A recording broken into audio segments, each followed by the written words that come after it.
তারেক জিয়া দেশে আসার উপলক্ষে সবাই ঈদের আনন্দ উদযাপন করছে। ধন্যবাদ আপনাকে।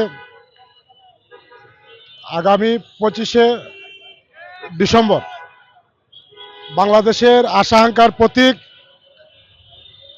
আগামী রাষ্ট্রনায়ক জনাব তারেক রহমান বিগত 17 বছরে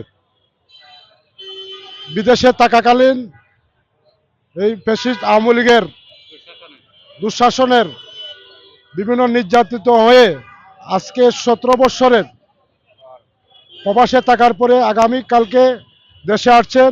শুধু ঢাকা নয়, সারা বাংলাদেশে আনন্দের জোয়ার ঈদের মতো উদযাপন হচ্ছে সারা বাংলাদেশ।